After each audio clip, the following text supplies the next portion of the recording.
مرشح xildhibaan Siciid Salebaan Miro oo u sharaxan golaha wakiilada Soomaaliland kana sharaxan xisbiga mucaaradka ee wadani ayaa 20 booyadood oo biyo gaarsiiyay bulshada ku nool deegaanada gobolada Saraar, Buuhoodle iyo Togdheer oo xildhibaanku ka sharaxan yahay. Cuqaasha iyo odayaasha deegaanada deeqdan biyaha ah la gaarsiiyay ayaa sheegay in biyahani qayb ka yihiin 65 booyadood oo biyo ah oo murashax Siciid Salebaan Mire ugu gurmanayo bulshada deegaanada uu ka soo jeedo oo xaalad abaareed iyo biyo la'aan ay ka taagan tahay.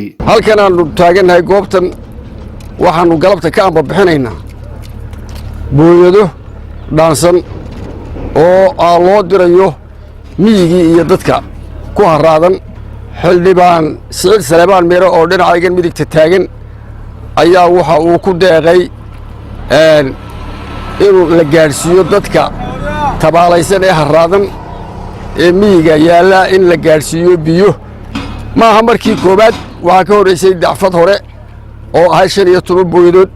galabta halkan waxa dhaansan oo taagan oo aanu dul taaganahay 20 booyadood oo hadda dhaqaaqaya oo dhaansan oo u kala baxaya goobihii loo cayimay.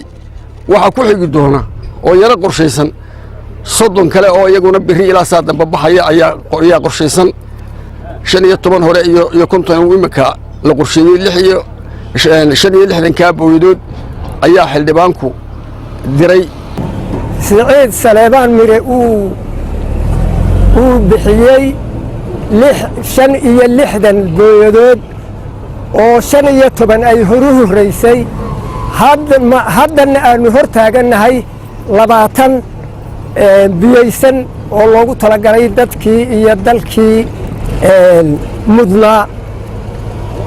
waxaa ka dambeeya 30 isaguna ama 2 maalmood ama maalin sidii loo haleelo ama 3 sidii loo haleelo 30 booyadood oo iyadana degdeg loo dhaaminayo.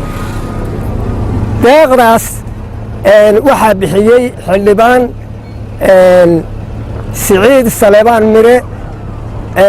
odayaashayada la socda ama ku dhowina raalli baanu kaga nahay oo waa ku kalsoonahay inuu sidaa u bixiyo deeqda. markii labaad weeye waxa ka horeeyay 15 maantana waa 20 30 way ka dambeeyaan. biyahaas waxaa loo diray deegaanka Soomaaliland. biyahaas tirada la sheegay weeye waa lagu dabagelayaa xildhibaanku eegid iyo sidii loo cabay iyo siday u tageen buu ka daba tagi doonaa. sidaa u kala jilicsantihiin u cabba.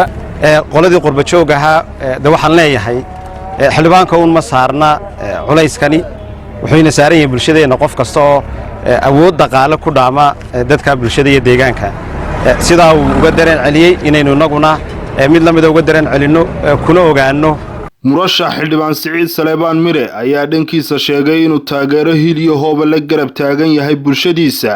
waxaanu sheegay inay muhiimad weyn siinayaan waxtarka dadka ku nool deegaanadan ee abaaraysan.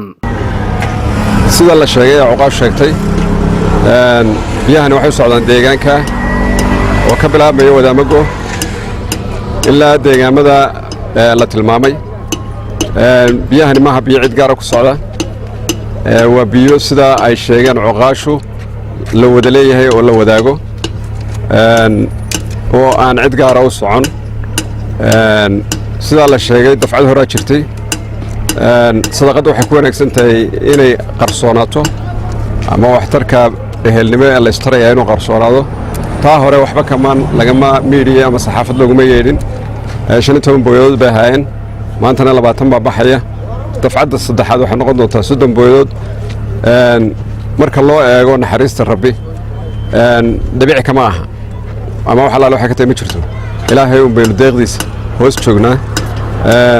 dardaaranka odayaasha umana nafraya bulshada ay deeqdan u socoto biyahan u socdaan. rabbina waxa nooga baryayaa Axmed Salebaan Carab Axmed Kaafi Bulsha TV Burco.